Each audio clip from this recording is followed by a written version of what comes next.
we're starting off with WWE, and it was at SummerSlam 2022 that Bayley returned to TV with her new stable, Damage Control, and since then, the trio, including Dakota Kai and Io Sky, have been a force on TV. Earlier this year, plans were in place for the group to split, but those plans were derailed by Dakota Kai's injury, and now the group could be getting a brand new member. Speaking to Fightful this week, Kai was asked about the possibility of a fourth member and said that she hopes to see Piper Niven make the group a quartet. She said, "Piper Niven's amazing. She would be such a great addition to have. She's so strong. Look at her. She's our lethal weapon. She'll be part of Damage Control." While Kai may want Niven in Damage Control, that'll be a decision for WWE's creative team to make, and while Triple H is technically in charge, Vince McMahon holds the real power. Piper Niven has had an interesting time on Raw, including runs with Eva Marie and Nikki Cross, and do you think she'd work as part of Damage Control? Let us know in the comments down below. AEW Dynamite news now, as on this week's show, Britt Baker and Taya Valkyrie faced off, with the former AEW Women's World Champion, as expected, getting the win. Baker has been the arguable face of the AEW Women's division since the company launched, and was the first female wrestler signed to the company, but it's a sign after the match that has had fans talking. Following Baker's victory, the cameras panned across the excited crowd, and one fan could be seen holding up a sign that read, "Book the women's division better." Now, had this been WWE or another high-profile promotion, they would have instantly cut away from this sign, but instead AEW lingered on the sign long enough so that fans at home could get a good look. AEW's women's division has often been a source of debate among fans, and Tony Khan has openly stated that he feels more should be done with the division. Khan hasn't exactly done himself any favors though, infamously saying Thunder Rosa's injury didn't get a lengthy segment in the ring like CM Punk's announcement last year because he was sure it wouldn't draw. Britt Baker had an incredibly short match last week on Dynamite, which only happened because management in AEW thought that fans would complain if there was no women's match at all. While the division has improved in recent years, there's still work to be done. And what do you make of AEW's women's division and the fact that they kept on this sign? Let us know in the comments. In 2014, Simon Gotch and Aiden English would come together to form the Vaudevillains and would remain a tag team all the way until Gotch's release from WWE in April of 2017. Now both men are out of the company, and fans of the former NXT Tag Team Champions will soon be seeing the duo back as a tag team. On Twitter, Gotch encouraged bookers to work fast and sign the reunited Vaudevillains, pointing out that this will be the pair's first time teaming together in 6 years. Despite being heels for most of their WWE run, the Vaudevillains became popular acts with their throwback characters, and fans will soon be seeing the manly men back in the ring. Following his main roster debut match inside Madison Square Garden, Grayson Waller hasn't shied away from taking shots at The Rock, claiming that he surpassed the Great One's debut in MSG. It's been reported that WWE has plans for a segment between the two at SummerSlam, and while that hasn't been announced on TV yet, Waller is continuing to tease a showdown with the Brahma Bull. Speaking on the MMA Hour, Waller discussed SummerSlam and made it clear that he's more than happy for The Rock to appear, arrogantly believing that he'll make the Great One relevant. Waller said, "SummerSlam is always a big show. All of a sudden, people start seeing what I can do for these legends. Grayson Waller is on the WWE Legend Rehabilitation Program right now. If you're a WWE legend, it's hard. Twitter, Instagram, you don't know how to go on socials, come and talk to me. I'll make you relevant again.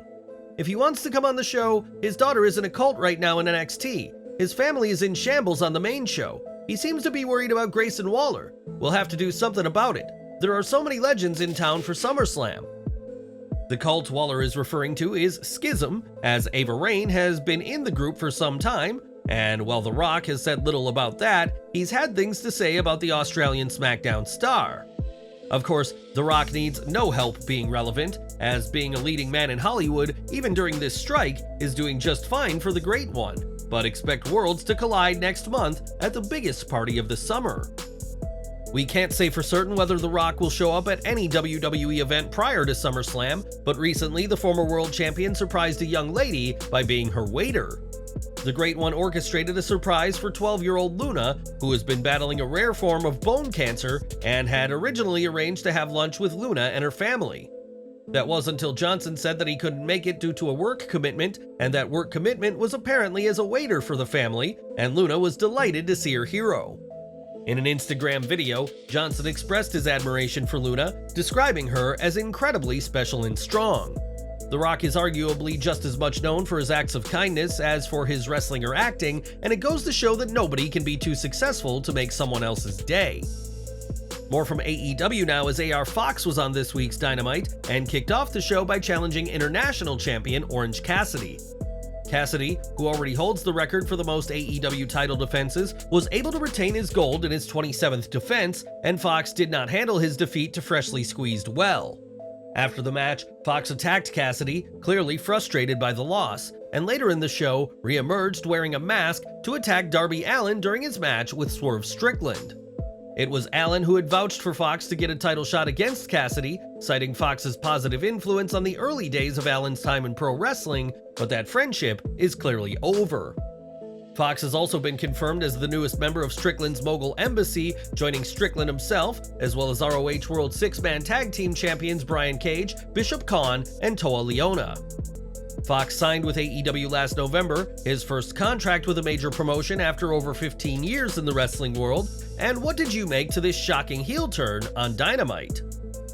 When AEW launched in 2019, Santana and Ortiz were one of the company's top teams and would assert themselves in the main event scene by becoming part of the Inner Circle. During a June 2022 episode of Dynamite, Santana suffered a knee injury during the Blood and Guts match that has kept him out of action ever since, and it was rumored shortly after that he'd be leaving AEW. It was also reported last year that Santana and Ortiz had some kind of falling out, though no specific reason was given why, but whatever it was, it appears the duo are back on the same page. On AEW's website, Santana and Ortiz have been re-added as the tag team of Proud and Powerful, teasing that they've made amends and are back together as a tag team. It also suggests that Santana and Ortiz will soon be in the ring again, but when asked in the past, Tony Khan has always been hesitant to give exact times as to when fans can expect injured talent to return. Santana had been tweeting cryptic countdowns last year, which were believed to be leading up to the end of his AEW contract, but not only have those countdowns long expired, but fans may be seeing him on TV again very soon. And we're ending today with Dominik Mysterio, who has proven himself to be one of WWE's most loathed heels, with the superstars and fans hating on the self-proclaimed hardened criminal. Last weekend, WWE traveled to Mexico for a handful of live events in the country, and the response to Mysterio was hardly any friendlier than what he has experienced in the US. During a show in Monterrey, Mysterio challenged World Heavyweight Champion Seth Rollins, and during the match, Dominik struck down senior referee Charles Robinson.